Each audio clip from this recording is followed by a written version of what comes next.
Donc voici un exemple de micro-circuit qui vise le travail pour l'ensemble du corps. Donc on va retrouver tous les principaux groupes musculaires qui vont être sollicités à travers différents exercices. Donc j'attire votre attention immédiatement sur la partie supérieure qui sont les modalités de récupération. C'est un entraînement qui est très exigeant, donc habituellement ce que je vais recommander c'est de prendre la moitié d'une scoop de protéines, donc un demi-scoop, ce qui correspond à environ 10 grammes de protéines avant l'entraînement dans de l'eau, et post-entraînement de prendre l'autre moitié de la scoop, donc un autre 10 grammes, qu'on peut mélanger à une boisson qui contient des glucides, comme par exemple un lait au chocolat. On voit aussi une indication douche chaude-froide, donc c'est un autre élément de récupération qui est très important, qui va favoriser la récupération, relaxation au niveau du système nerveux.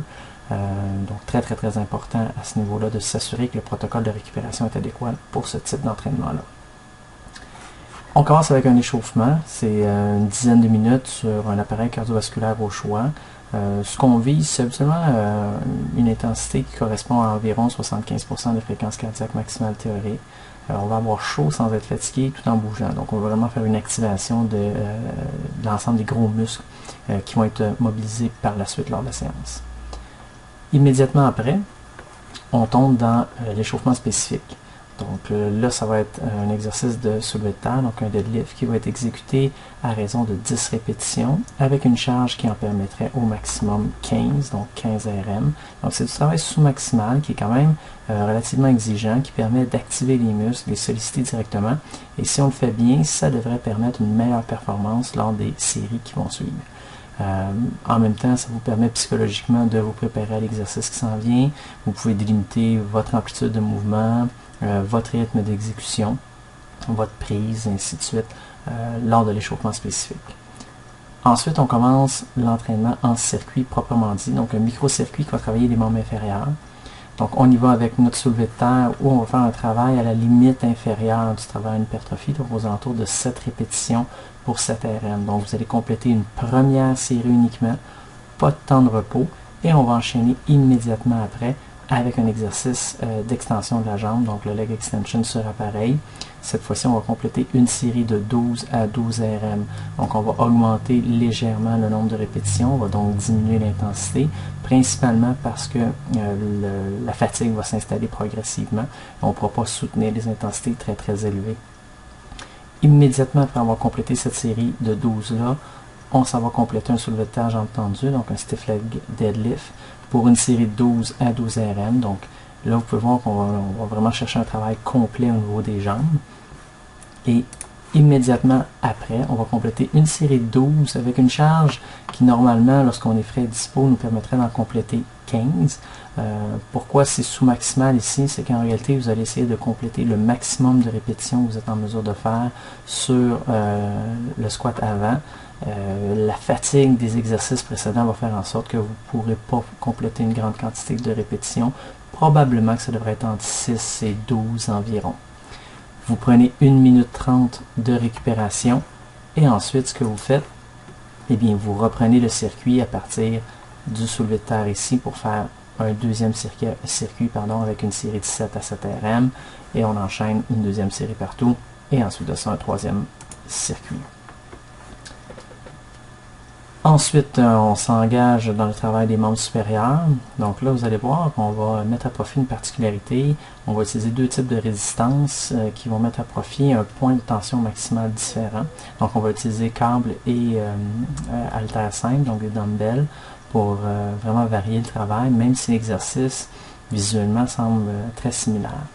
Donc on y va avec une série de 10 avec une charge qui nous permettrait de faire 15 répétitions maximum. Donc c'est l'échauffement spécifique sur le fly incliné à la poulie ou l'écarté incliné à la poulie. Ensuite, on se prépare pour notre micro-circuit qui va travailler pectoraux, épaules, triceps et même abdominaux.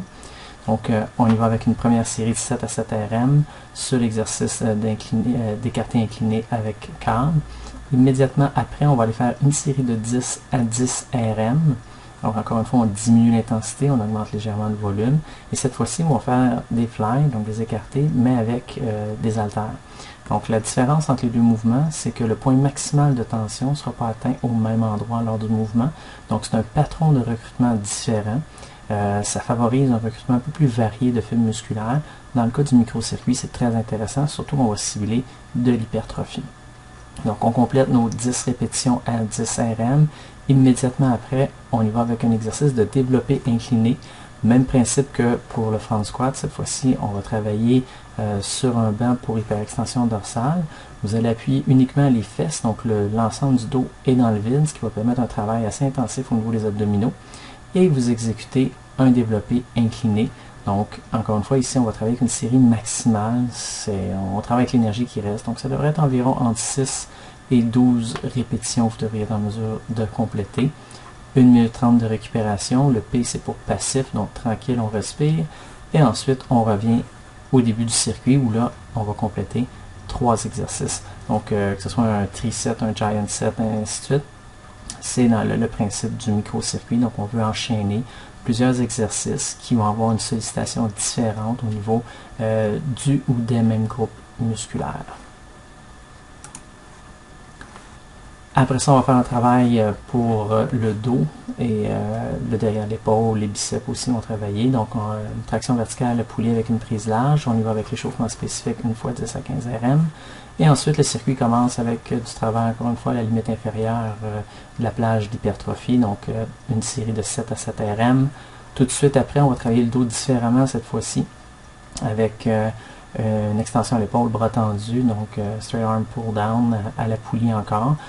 Si jamais l'espace est un problème ou l'achalandage est un problème à votre centre sportif, mais vous pouvez conserver le même exercice ici, la même poulie, tout simplement varier votre prise et varier votre position en passant de assis à debout. Vous complétez vos 10 répétitions en 10 RM et ensuite on y va avec un exercice de pompe renversée, donc les reverse push-up. Et là, on va faire une série maximale, donc le plus de répétitions possible. Donc, on va vraiment cibler le dos sous différents angles, mais l'ensemble des muscles vont être sollicités sur chacun des exercices. Ils vont l'être différemment. Donc, très intéressant, vous allez voir. Puis ici aussi, un travail de gainage qui est très important. Donc, les abdominaux vont travailler. 90 secondes de repos passif et on prend notre circuit qu'on va faire 3 fois. Après ça, un microcircuit au niveau des abdominaux. Comme il y a déjà eu du travail qui a été fait, on n'a pas besoin de faire un échauffement spécifique. Donc, on travaille en force, borderline hypertrophie. Donc, ce qu'on va faire, c'est qu'on a besoin d'un appareil qui nous permet de mettre une charge. Donc, que ce soit cet appareil-là ou un autre. Tout ce qu'on veut, c'est qu'il y ait une surcharge au niveau des abdominaux avec une charge externe. Donc, que ce soit un poids, que ce soit une poulie. Donc, on va absolument travailler avec une résistance externe autre que le poids du corps. On complète 8 répétitions. Ça pourrait être 7, ça pourrait être 8, ça pourrait être 9, là on s'entend. Donc 8 répétitions à 8 RM. Immédiatement après, on va aller faire un exercice où les abdominaux vont travailler en gainage, mais on va les cibler aussi un peu les pectoraux encore, les muscles du dos en stabilisateur et aussi les triceps de façon plus spécifique. Donc on va travailler un peu plus les bras ici.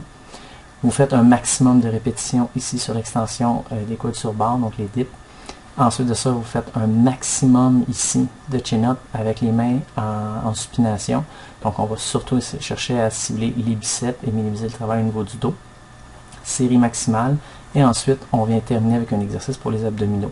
Donc, les abdominaux vont travailler soit en gainage ou soit en travail très spécifique, comme ici avec une flexion de la hanche là, vraiment complète.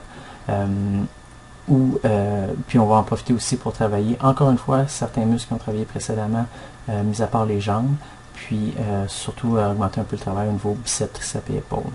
Donc c'est un petit peu le principe des microcircuits. Donc on peut voir là, on avait un pour les jambes, un pour les muscles du dos, un pour les pectoraux, puis ici on termine avec les bras, les abdos, donc vraiment ce travail de gainage aussi. Donc, c'est une séance qui prend le temps le plus court requis pour ça, c'est 1h15. Donc, c'est assez long. C'est possible aussi de réduire le nombre de circuits.